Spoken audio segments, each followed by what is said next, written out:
¿Por qué vivimos donde vivimos? ¿Por qué nuestras ciudades y pueblos son como son? ¿Se puede construir para la felicidad? ¿Por qué unas ciudades atraen más talento que otras? Arrancamos este podcast con la muy ambiciosa idea de comprender estas y muchas otras cosas sobre los espacios que habitamos. Bienvenido a El Abrigo, hoy con Alfonso Vegara. Para hacer frente a todo esto, no podíamos más que tener un primer invitado de lujo que nos ayude a transitar por ese largo y complicado camino. Tenemos hoy con nosotros a una persona que no necesita mucha presentación y, sin embargo, podría presentarlo de forma infinita porque su trayectoria es prácticamente inabarcable. Así que te pido perdón de antemano, Alfonso, por el recorte tan brutal que voy a hacer. Alfonso Vegara es arquitecto urbanista, sociólogo y economista. Además de profesor en diferentes universidades, Alfonso fue presidente de la Asociación Internacional de Urbanistas. Desde 2005 es cónsul general honorífico de Singapur en Madrid, un país del que es además asesor para el desarrollo urbanístico y del que seguro tiene mucho que contarnos. Pero no es el único país al que asesora. Alfonso también ha colaborado con los gobiernos de otras muchas ciudades como Yokohama en Japón, México, Bilbao, Buenos Aires, Casablanca, Moscú, Medellín. La lista es abrumadora. Además, Alfonso es el fundador de la Fundación Metrópoli, un centro internacional de excelencia dedicado a la investigación del diseño y a la innovación en las ciudades alrededor del mundo. Las ideas de Alfonso y sus proyectos se han difundido a través de más de 30 libros y conferencias internacionales por todo el mundo, y sus proyectos han sido premiados por las Naciones Unidas, la Unión Europea, el Consejo Europeo de Urbanistas, colegios de arquitectos, asociaciones empresariales y así podría yo seguir toda una hora enumerando la impresionante trayectoria de Alfonso. Una trayectoria que para mí lo convierte sin duda en una de las personas que mejor conocen cómo nos influye y cómo nos afecta el diseño de las ciudades. Uno de los cambios que marcó y modificó absolutamente la forma de vida del ser humano fue cuando pasamos de ser nómadas a sedentarios, cuando las tribus comenzaron a establecerse por fin en los primeros terrenos y a habitarlos para pasar mucho tiempo en ellos. Y con el tiempo, en esos territorios comenzaron a surgir las primeras construcciones, las primeras delimitaciones de espacio, primero colectivas, luego para grupos, finalmente individuales. Alfonso, mirando desde fuera y con una mirada absolutamente ignorante sobre el tema, me da la sensación de que hemos pasado, históricamente hablando, de estar apiñados, juntos, de dormir toda la manada junta, a buscar privacidad y no sé si incluso a aislarnos un poco. ¿Cómo eran esos primeros espacios de convivencia y cómo han cambiado a lo largo de la historia?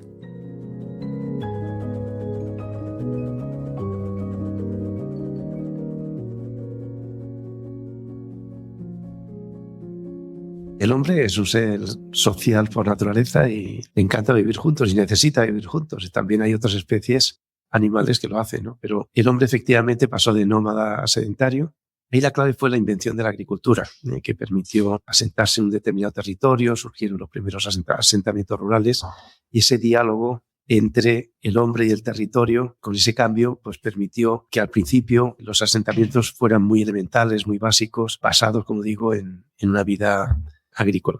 Luego, posteriormente, fueron surgiendo otras funciones comerciales, etcétera, y surgieron núcleos de mayor tamaño. Pero las ciudades, desde el origen, las ciudades tienen más de 5.000 años de historia, y desde el origen siempre han sido un lugar clave donde el hombre vive juntos y le gusta vivir juntos y necesita vivir juntos. Hoy día, evidentemente, cuando ya los asentamientos tienen una complejidad y un tamaño mayor, pues el hombre busca también estos reductos de privacidad. Yo creo que, en definitiva, los asentamientos humanos siempre han sido un referente de la vida del hombre. El hombre los configura y, al mismo tiempo, los asentamientos condicionan la vida del hombre. Claro, y hoy en día tenemos además ejemplos de núcleos de población muy distintos. Tenemos ciudades, aldeas, pueblos, megaciudades. Desde el punto de vista de la sociología, ¿es posible identificar diferencias de comportamiento en las personas que habitan estos distintos tipos de núcleo? Es decir, ¿se comporta en líneas generales de forma diferente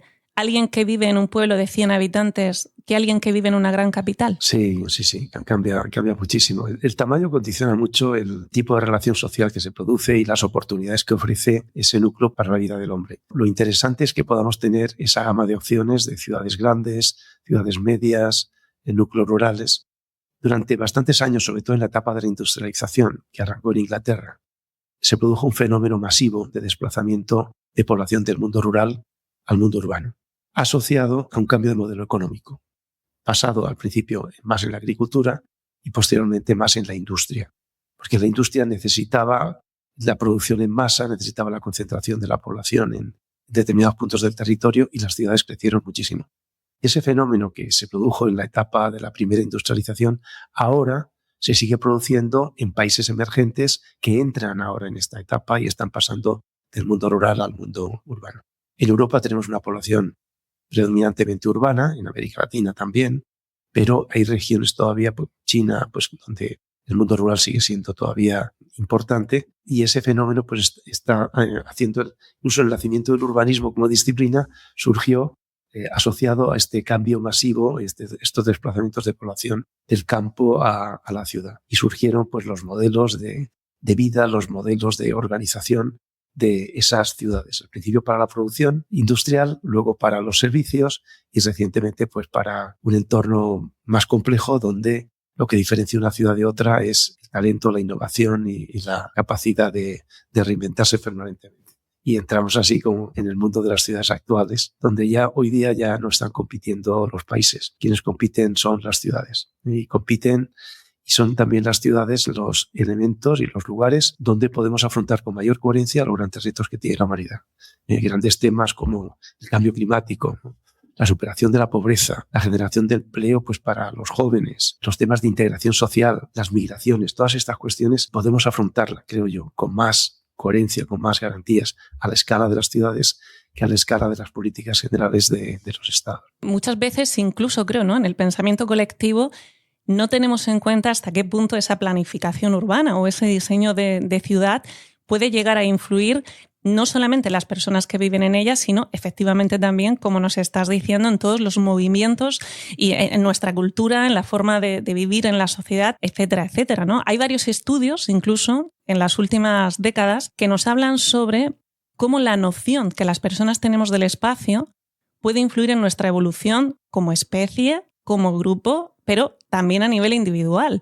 Una idea que sugiere que, claro, crecer en ciertos entornos puede tener efectos perjudiciales o beneficiosos para nuestra cognición, nuestro estado emocional, etcétera, etcétera. Y esto, unido a todo lo que tú nos estás diciendo, me lleva a la pregunta de ¿hasta qué punto hoy en día se tiene en cuenta todo esto a la hora de planificar las ciudades? Digamos que el reto de quienes nos dedicamos a diseñar ciudades del futuro o a renovar ciudades ya existentes es buscar un equilibrio en lo que nosotros denominamos la trilogía urbana. Son 3 componentes. Aparte, digamos, de la competitividad y que las ciudades tienen que ser muy eficientes para la producción, porque si no, no se genera empleo, no se genera riqueza y no se pueden cumplir otros objetivos. O sea, las ciudades necesitan ser competitivas. De hecho, las ciudades, desde el punto de vista económico, han surgido y tienen fuerza porque es más eficiente la producción cuando las personas están unas junto a otras, cuando unas empresas están unas junto a otras, cuando se crean cadenas productivas, cuando se generan clústeres económicos.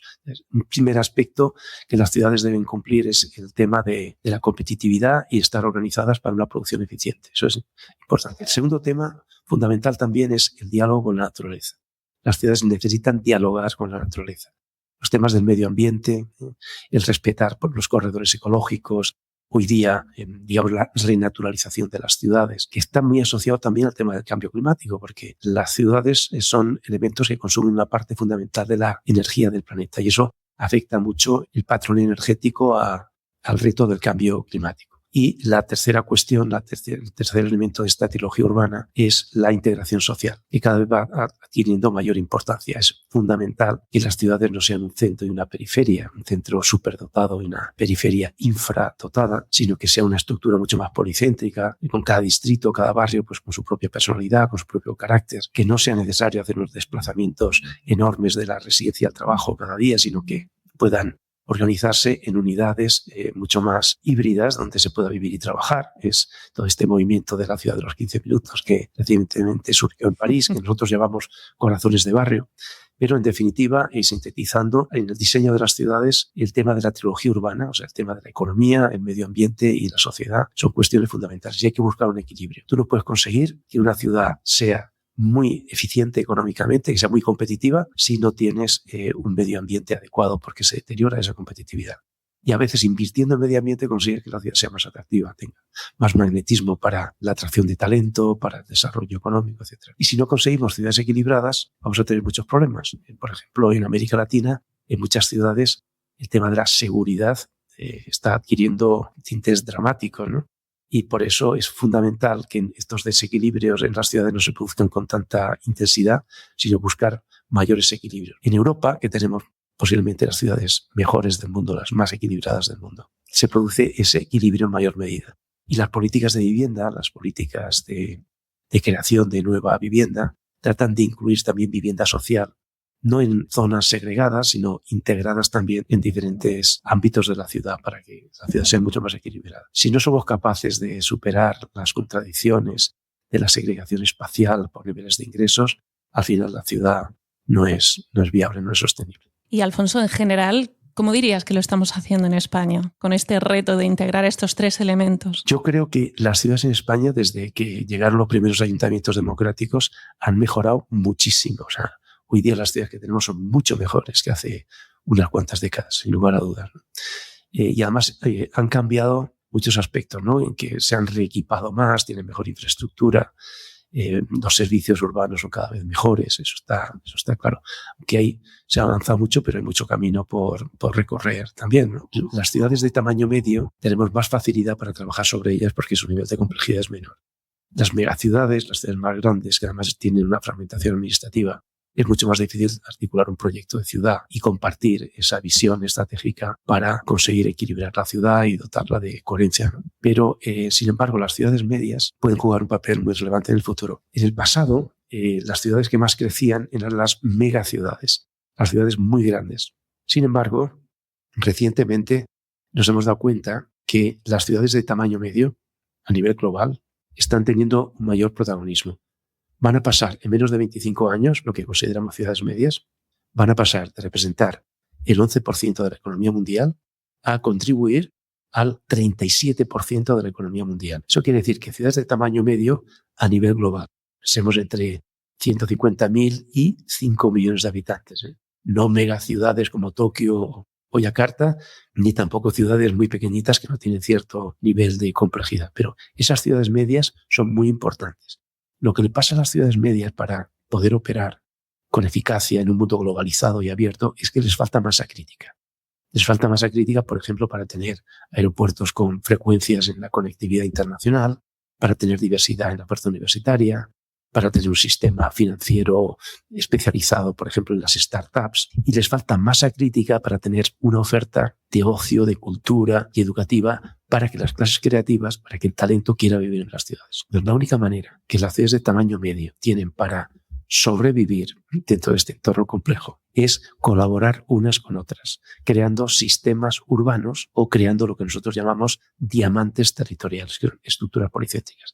De manera que ciudades medias pueden estar conectadas y pueden especializarse, creando unos sistemas donde uno vive, trabaja, va a la universidad, se divierte, no en su ciudad tradicional, sino en un sistema urbano del entorno. Y ahí Europa lo está haciendo muy bien.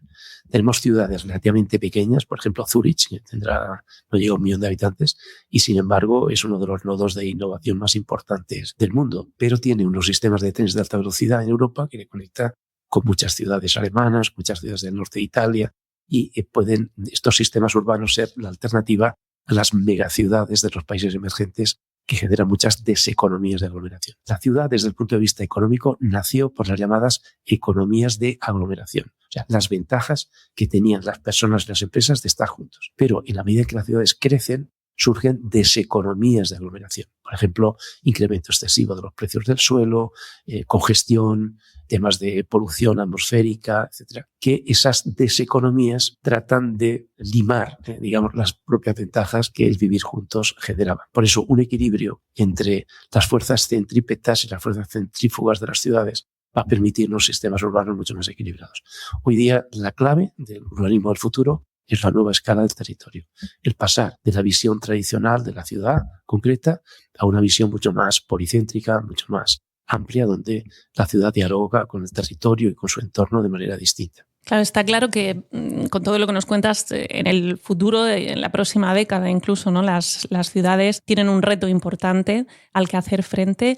Y la pregunta que me surge es, ¿dónde queda en medio de todo esto la identidad de los territorios? ¿Cuál es la fórmula, si es que la hay, para que las ciudades, ¿no? Y estas ciudades medianas, de las que además estamos hablando, que tienen ese papel fundamental, ¿cuál es la fórmula para que puedan afrontar todos estos nuevos retos que les vienen sin perder su identidad? Claro, es que la identidad debe ser una fuente inspiradora para el diseño de la ciudad del futuro. Nosotros hicimos una investigación hace unos años desde la Universidad de Pensilvania, que se llamaba el Proyecto Cities, el proyecto de las ciudades. Y estudiamos 20 ciudades en el mundo a nivel global, y tratamos de ver por qué había ciudades que tenían éxito y ciudades que no tenían éxito. O bien porque grandes proyectos transformadores se habían desarrollado con coherencia en unas ciudades y no en otras.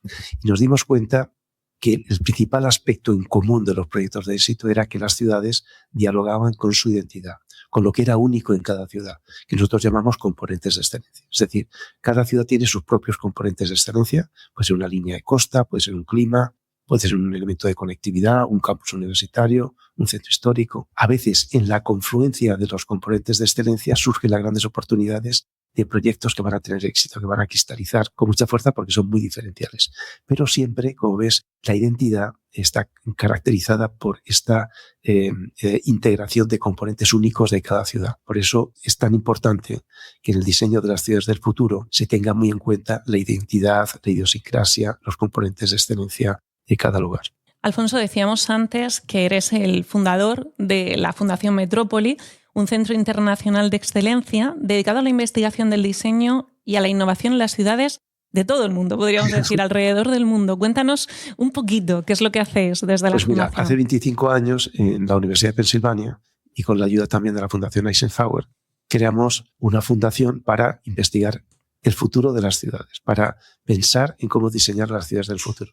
Y como señalaba antes, pues hicimos una investigación sobre 20 ciudades en el mundo, trabajando con sus alcaldes y con una universidad en cada una de estas ciudades. Y los resultados de esta investigación, lo que vimos que tenían en común las ciudades que estaban trabajando con coherencia en este mundo global tan complejo, les llamamos territorios inteligentes. O sea, llamamos territorios inteligentes a aquellas ciudades o aquellos territorios que tienen en común esos elementos que habíamos identificado en las ciudades analizadas, ¿no? Y publicamos entonces un libro que se llamaba Territorios Inteligentes, que ahora pues ha tenido ajustes, adaptaciones, y la última versión lo denominamos Superciudades, la inteligencia del territorio. Muy importante en la escala del territorio. Las ciudades no pueden vivir aisladas. El tema del agua, el tema de la energía, los temas de movilidad, digamos, dependen de sus relaciones con el entorno. Por eso, cuando las ciudades son capaces de ser generosos para compartir opciones que ellos tienen y al mismo tiempo para dialogar con el entorno, es muy importante. Está pasando lo que se denomina una transición de las ventajas competitivas, que era lo que estudiamos en la universidad hace décadas, a las ventajas de la complementariedad. Entonces, ahí hay un cambio espectacular de mentalidad. En muchas ciudades en el mundo se empieza a ver con proyectos concretos ese cambio de mentalidad. Claro, y en medio de todo esto también entra a jugar un papel fundamental la tecnología, ¿no? Precisamente desde la Fundación también habéis creado una alianza con Microsoft para trabajar en distintas ciudades del mundo en esta inserción, ¿no? ¿Dónde se encuentra el territorio y la tecnología? ¿En qué consiste este trabajo? Básicamente la intersección entre el mundo físico y el mundo digital. A veces se ha denominado genéricamente Smart Cities a ciudades que utilizaban ciertas tecnologías para mejorar su eficiencia. Está muy bien, ¿no? Tecnología digital, inteligencia artificial, pues consigues ciudades más eficientes, por ejemplo, en la regulación del tráfico o en el consumo de agua, o en el consumo de energía, o en la seguridad y tal. Pero más importante que la inteligencia artificial es la inteligencia humana. Eso tiene que ver con tener visión de la ciudad, el liderazgo, la capacidad para articular un proyecto colectivo. Y cuando ya una ciudad sabe lo que quiere, luego puede utilizar la tecnología específicamente para ayudarle a conseguir esos objetivos. Hicimos un ejercicio con Microsoft en el llamado Diamante Caribe en Colombia. Eran 10 ciudades y hicimos, por una parte, el diseño físico del territorio y ellos aportaron el tema digital. Ahora, la Fundación Metrópoli acaba de hacer una alianza con una empresa española que está situada en Torrejuana, que se llama 1 Million Bot, que son especialistas en inteligencia artificial. Esta compañía nueva se llama Metrópoli Intelligence y lo que hace es precisamente centrarse en la intersección entre el diseño físico de las ciudades y cómo la inteligencia artificial puede ayudar a mejorar el funcionamiento y la calidad de vida de los habitantes en estas ciudades. Me encanta, ¿no?, esta perspectiva que das, porque muchas veces se piensa que la tecnología lo va a solucionar todo, ¿no? Que simplemente aportando la tecnología lo tenemos todo solucionado y nos olvidamos que la verdadera inteligencia es la humana, que es la que tiene que capitanear todo eso, ¿no? Y además, otra cuestión, Alfonso, que me parece muy importante, y es que para todo esto que estamos viendo, entiendo que hay algo fundamental, que es que las administraciones públicas trabajen de la mano con los arquitectos, con los planificadores, con los diseñadores. ¿Crees que esto se hace suficientemente? ¿Hay esta conciencia en la administración pública? Hay dos mecanismos de afrontar el diseño de las ciudades. Un mecanismo de arriba abajo y otro de abajo arriba. De arriba abajo quiere decir cuando los poderes públicos asumen el liderazgo y tratan de definir una visión de futuro y luego ya pues tratan de compartirlo con la población, esos resultados. Otra forma es de abajo arriba, es decir, a través de procesos de participación, tratar de definir un proyecto de futuro. Yo creo que hay que combinar las dos opciones, pero yo veo que las ciudades que han tenido éxito tienen un liderazgo creativo y un liderazgo continuado en el tiempo. Ves ejemplos aquí en España, como por ejemplo Málaga, ¿no? Pues que ha tenido una transformación fascinante, pero ha tenido una cierta continuidad. O Bilbao, ¿no? En su momento, en torno a una visión regional que se llamaba Euskal Hiria, que nosotros preparamos en su momento, se llama la ciudad-región vasca, Euskal Hiria, pues se identificó como proyecto estratégico la transformación de la ría de Bilbao y luego se creó ya un órgano específico que era Bilbao Ría 2000 para trabajar en la recuperación de la ría y en la renovación de la ciudad. Es decir, que cuando hay proyecto de futuro compartido y el liderazgo y el diálogo con la comunidad está presente, la capacidad o las probabilidades de tener éxito son mayores. Hay ciudades que funcionan muy bien porque tienen proyecto y hay ciudades que no tienen proyecto. Y esa es una gran diferencia, aparte que haya ciudades muy grandes y ciudades pequeñas, hay ciudades en países ricos y en países pobres, pero la gran diferencia, la diferencia más sustancial es que hay ciudades que saben dónde van, que tienen proyecto, que tienen un liderazgo coherente y que han sido capaces de integrar a la población y a la sociedad civil en esa dirección, y ciudades que no han hecho este ejercicio.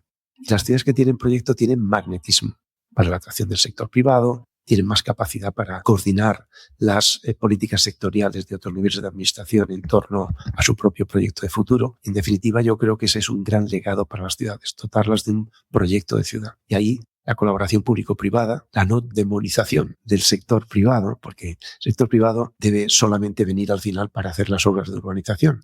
Puede contribuir con su creatividad, con su capacidad para pensar el futuro. El sector privado, la sociedad civil y el sector público tienen que trabajar juntos para definir nuestras ciudades. Alfonso, sé que vamos contra reloj porque Alfonso tiene que coger un avión dentro de unos minutos, así que únicamente te voy a pedir para terminar que desde tu experiencia, desde esa visión global tan bonita y además tan acertada que creo que nos puedes aportar de tantas culturas y de tantas ciudades, me gustaría que nos dieses un mensaje para los arquitectos del futuro, para todos aquellos que ahora empiezan y que tienen que afrontar el reto de ayudar a la planificación, al proyecto de esas ciudades. Que se den cuenta que la arquitectura es muy importante, pero más importante que la arquitectura es la ciudad, y que la ciudad puede ser una fuente de inspiración para la arquitectura y la arquitectura puede ser un motor de transformación de las ciudades, y que se animen a trabajar en las ciudades. Tenemos un amigo británico que ya vive en España prácticamente, uno de los mejores arquitectos del mundo, Norman Foster, que decía recientemente, dice, fíjate, a mis años, ya tiene 80 y casi 90 años, a mis años me doy cuenta, después de haber trabajado siempre en la arquitectura, que no se trata de la arquitectura, se trata de la ciudad. Ha venido a crear una fundación, ha puesto en marcha un máster, es el máster sobre ciudades sostenibles. Es un ejemplo increíble, uno de los mejores arquitectos del mundo, cómo ha reencontrado al final de una carrera brillantísima ese papel de cómo el arquitecto puede incidir en la transformación de las ciudades. Alfonso Vegara, ha sido todo un lujo y un enorme placer charlar hoy contigo. Creo que hemos aprendido muchísimo y que nos quedamos sin duda con ganas de más, de mucho más. Gracias por venir a nuestro abrigo y esperamos que te hayas sentido cómodo. Muchísimas gracias, Raquel. Y a ti, que estás escuchando esta entrevista, gracias por el tiempo que nos has dedicado y nos vemos en el próximo episodio de El Abrigo para hablar de arquitectura y diseño de la mano de Giveyer Home Experience.